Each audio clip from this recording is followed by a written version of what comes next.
زۆر خێزان هەیە لەوانەیە زۆربەتان بزانن زۆر خێزان هەیە ماڵەوەیان دۆزەخە جەحیمە لە دنیا لە ناو جەحیم و دۆزەخدا دەژین بۆ دوورن لە پەیامی خوا دوورن لە ئیمان و تەقوا باوک و کڕ قسە لەگەڵ یەک ناکەن ژن و مێرد دژمنایەتی یەک دەکەن کچ ئەسڵەن حیساب بۆ باوک و دایکی ناکا کەس کەسی خۆش ناوێت هەمووی لە یەکتر بێزارە بۆ باشە و ماڵە بۆ دۆزەخە ئیمان و تەقوا نییە تەقواداری و لە خواترسی نییە لەو ماڵەدا خوا بەرەکەتی لێ هەڵگرتو بەڵام بەس ئیمان و تەقوا هەبێ خوای گەورە بەرەکەت بەسەردا دەڕێژێت جایە و کەسێک کە فەقیریت چارەت چی ئێستا تۆ فەقیریت حالیەن چی بکەیت باشە بۆ ئەوەی خوای پەروەردگار لەو فەقیری ڕزگارت کا بەرەکەتت بەسەردا بڕێژێ حەلەکەی ئاەتەکە پێوتویت ئامەنوا واتەقەو براکەم ئیمانت هەبێ تەقوات هەبێ سوێن بەخوا خوای پەروەردگار بەرەکاتت بەسەردا دەڕێژێت خوای گەورە بەرەکەتی ئەرز و ئاسمان بەسەردا دەڕێژێت ئەو هەر لە دنیا جارێ بۆ ژیان خۆشی دنیا فلنحيينهم حياة طيبة ژیانیت خۆش دەبێت لە دنیا جارێ لە دنیا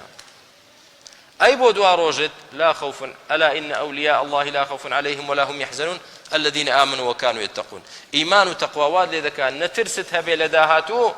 لقبر مترسى لمردن مترسى لا زندوبونه مترسى لجهنم مترسى أبد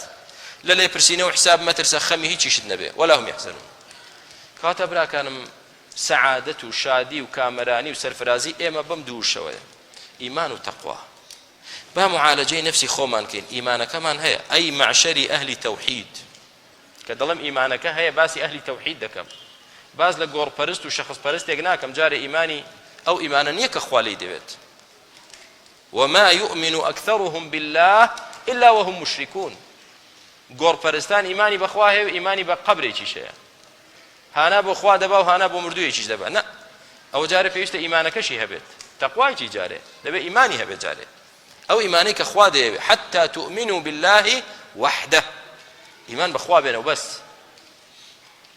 دواي أو أي معشري أهل توحيد سر الرأي إيمانك كمان أوي مطلوب لمن تقواك زور جار دوتري باش أخوة ما إيمان دارين إما لأخوة ترسين إيمان من بهم أركان إيمان هي نويش دكين روجو دقرين باش بوچي جيان من خوجنية تقواد نيكاك تقواك كما براكم راست إيمان هي بلام تقواك كما ورا تقواي خواي قورب كجابزانا چه كراماتي خوا دبيني خواي قورب چون لفتحنا عليهم بزانا چون خواي قورب درقاي بركة ورحمة اللي دكاتوا بس تقواته به بس تقواي خواي قورب من هبه بويا قرنقة بابا خو من دابشينا وبراكانم محاسبي خو من نكين لسر إيمان إيمانتين إن شاء الله محاسبي خودك لسر تقواه